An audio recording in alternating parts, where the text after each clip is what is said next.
Exam में आप लोगों का फिजिक्स में आप बहुत ही अच्छे नंबर लेकर आने और बस मात्र आप लोगों को 85 टॉपिक तैयार करके जाना है आप लोगों को। पूरे दावे के साथ मैं कह सकता हूं कि अगर आप लोगों को फिजिक्स में पास होना है, अगर आपको डर लग रहा है, जितना भी समय आपको बनना है, पूरे किताब पढ़ने की जरूरत है ही नहीं।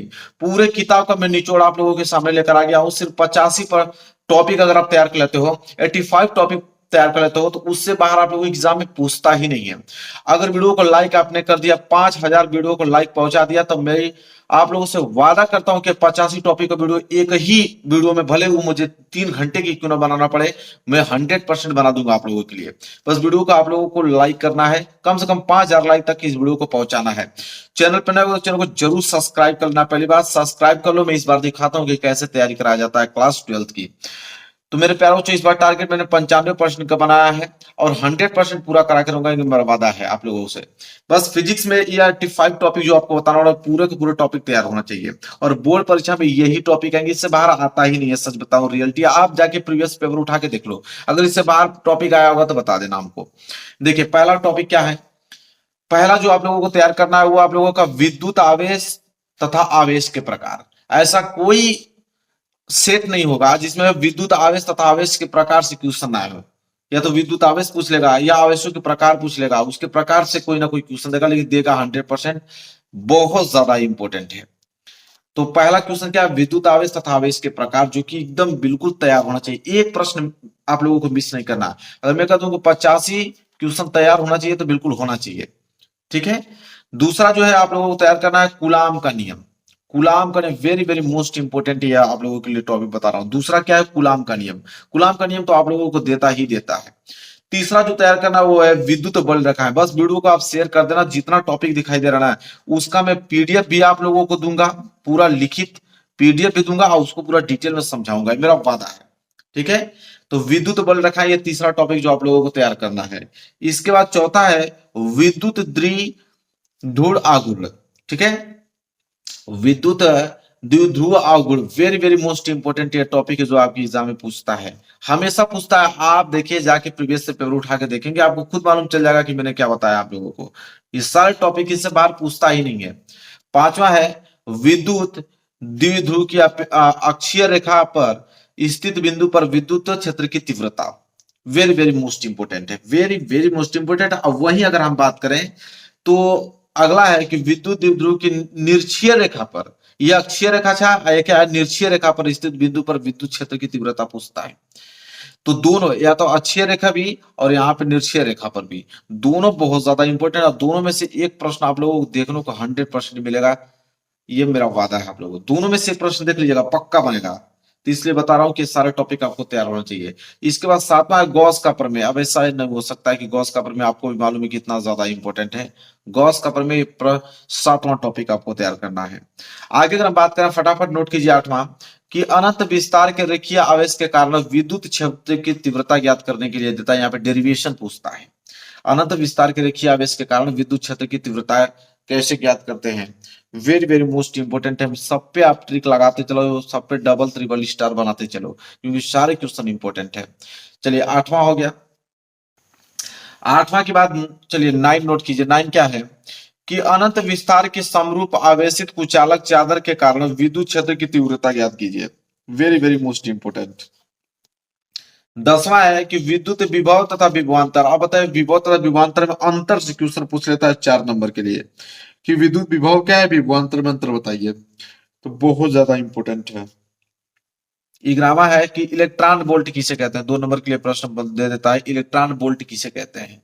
इसके बाद 12वां है कि विद्युत द्विघुत की अक्षीय स्थिति में स्थित किसी बिंदु पर विद्युत विभव ज्ञात कर। वेरी वेरी मोस्ट इंपोर्टेंट मेरे प्यारे बच्चों, बहुत ज्यादा इंपोर्टेंट है। एक प्रश्न आप लोगों का मिस नहीं करना है, सारे प्रश्न नोट कर लीजिए और वीडियो को लाइक कर दीजिए, चैनल को सब्सक्राइब कर लीजिए, 5000 लाइक तक पहुंचा दीजिए। पूरा का पूरा पीडीएफ फ्री मिलेगा आप लोगों को और पूरा समझाया हुआ मिलेगा। इसके बाद 13वां है विभव प्रवणता। क्या है, विभव प्रवणता very very most important topic. और यहाँ पे चालक की धारिता, ये दोनों टॉपिक बहुत ज्यादा इंपॉर्टेंट है। इसके बाद आपसे पूछ लेता है संधारित्र, छोटा सा टॉपिक है, संधारित्र पूछता है कि संधारित्र किसे कहते हैं। और यहाँ पे संधारित्रों का संयोजन पूछ लेता है मेरे प्यारों से, वेरी वेरी मुश्किल, श्रेणी क्रम में अगर समांतर क्रम में जुड़ा हो तो वहां पे आप लोगों का सूत्र ज्ञात करने के लिए पूछता है संधारित्रों का। तो संधारित्रों का संयोजन very very most important topic, आप इसको एकदम लिख के ले लो, गारंटी है मेरा कि आपके एग्जाम में आएगा। ठीक है, इसके बाद 17वां है कि विद्युत धारा किसे कहते हैं, छोटा टॉपिक है, धारा से आप क्या समझते हैं, विद्युत धारा। और 8वां ओम का नियम। अब आप ही बताएं कि यह टॉपिक इंपॉर्टेंट है कि नहीं, हो ही नहीं सकता कि ओम का नियम ना दे आप लोगों से। ठीक है, ओम का नियम तो 100% ही आप लोगों को देने वाला है। इसके बाद 19वां टॉपिक विशिष्ट प्रतिरोध तथा प्रतिरोधकता। विशिष्ट प्रतिरोध किसे कहते हैं या प्रतिरोधकता किसे कहते हैं, यहां से आपको क्वेश्चन बनना क्या है, बिल्कुल फिक्स है, कोई रोकेगा नहीं। इसके बाद आगे बढ़िए, प्रश्न नंबर 20वां, विद्युत प्रतिरोध किसे कहते हैं बताइए। विद्युत प्रतिरोध विशिष्ट चालकता और प्रतिरोधों का संयोजन मेरे प्यारे बच्चों। ठीक है, यहाँ पे मेरे प्यारे बच्चों संधारित्रों का संयोजन या प्रतिरोधों का संयोजन भी श्रेणी क्रम समांतर क्रम में पूछता है। ये तीनों टॉपिक आप लिख के ले लो, विद्युत प्रतिरोध, विशिष्ट चालकता, प्रतिरोधों का संयोजन। ये तीनों जो है तीनों बहुत ज्यादा इंपॉर्टेंट है। पूरे फिजिक्स में निचोड़ लेके आऊं आपके पूरे किताब के कक्षा 12वीं के जितने कितने भी प्रश्न है उसमें से सिर्फ 85 प्रश्न ही मुझे ऐसे लगे कि जो सबसे ज्यादा इंपॉर्टेंट है। चलिए, प्रश्न नंबर 22 यहां तक क्लियर हो गया। इसके बाद है 23वां प्रश्न, क्या है, किरचॉफ के नियम। क्या है मेरे प्यारे बच्चों, किरचॉफ के नियम। देखिए एक चीज बता देता हूं, किरचॉफ के नियम और बायो-सेवर्ट का नियम। मेरे प्यारे बच्चों हाथ जोड़ के निवेदन है कि ऐसा एग्जाम हो ही नहीं सकता है कि किरचॉफ के नियम और बायो-सेवर्ट का नियम मतलब देगा ही नहीं। ऐसा ऐसा कोई भी एग्जाम मतलब किसी भी सत्र का मैं बताता हूं अब तक जितने भी हुए हैं उसमें हमेशा दिया गया है किरचॉफ के नियम और बायो-सेवर्ट के नियम, तो दोनों याद होने चाहिए आप लोगों को। इसके बाद एम्पियर का परिपथीय नियम किसे कहते हैं। इसके बाद चुंबकीय क्षेत्र, वेरी वेरी मोस्ट इंपोर्टेंट है, 26वां प्रश्न। इसके बाद 27वां आपका है द्विघात कोण किसे कहते हैं, छोटा टॉपिक है, पूछता है द्विघात कोण किसे कहते हैं। और 28वां है कि चुंबकीय फ्लक्स। ये दोनों टॉपिक जो मैं आपको बता रहा हूँ, द्विघात कोण और चुंबकीय फ्लक्स, ये दोनों इंपॉर्टेंट है जो आपको तैयार करना है। एक एक क्वेश्चन फोकस करना है अगर आप पास होना चाहते हो अच्छे नंबर से। तो फिर 29 प्रश्न देखिए क्या है, 29 है कि फैराडे के विद्युत चुंबकीय प्रेरण के नियम लिखिए। फैराडे के विद्युत चुंबकीय प्रेरण के नियम, यहाँ पे प्रेरण के नियम पूछता है, बहुत ज्यादा इंपॉर्टेंट, 6 नंबर के लिए प्रश्न पूछा जाता है आपके एग्जाम में। फिर चुंबकीय फ्लक्स किसे कहते हैं। इसके बाद स्व प्रेरण किसे कहते हैं, स्व प्रेरण और अन्योन्य प्रेरण, ये दोनों में से एक जरूर आपका आएगा, चाहे वो आपको स्व प्रेरण पूछ ले या अन्योन्य प्रेरण पूछ ले, दोनों में से पूछेगा जरूर आपसे, एक तो देगा ही देगा। इसके बाद 33वां प्रश्न है कि विभिन्न प्रकार के प्रत्यावर्ती धारा परिपथ पूछ लेता है, जैसे एसी परिपथ होता है, एलआर परिपथ होता है, एसी परिपथ, फिर एलसी परिपथ, एलसीआर परिपथ, लेकिन आपको इसमें से एक जरूर देगा। तो यहाँ विभिन्न प्रकार के जितने भी प्रत्यावर्ती धारा परिपथ है तीनों को मैंने लिख दिया, चारों को, और ये पूछता है जरूर यहाँ से, तो तैयार कर लेना आप किसी कीमत पे इसको। 34 है कि वाटहीन धारा किसे कहते हैं, छोटा टॉपिक है, वाटहीन धारा किसे कहते हैं। Transformer, very very most important, और ट्रांसफार्मर के सिद्धांत आपको भी मालूम है। ये दोनों टॉपिक जो अब बहुत ज्यादा आईएमपी है मेरे प्यारे बच्चों। ट्रांसफार्मर किसे कहते हैं, ट्रांसफार्मर का सिद्धांत पूछ लेता है।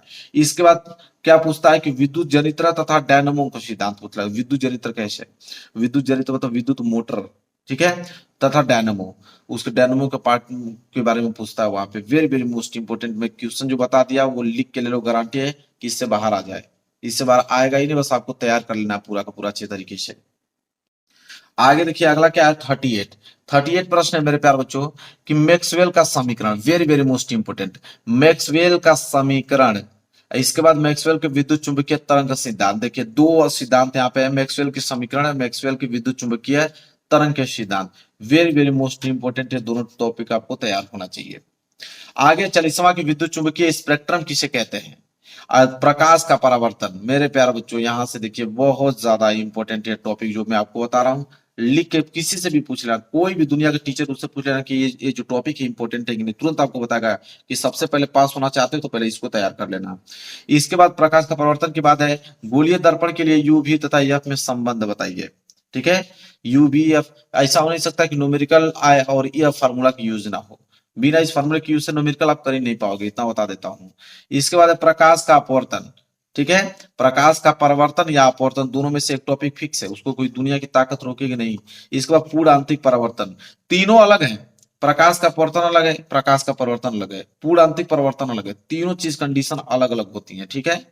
तीनों बहुत ज्यादा इंपॉर्टेंट। इसके बाद प्रिज्म से पूछता है कि प्रिज्म किसे कहते हैं, और प्रिज्म से क्वेश्चन और यहाँ से उठाएगा कि प्रिज्म के कोण अपवर्तनांक और न्यूनतम विचलन कोण में क्या संबंध है। सबसे अधिक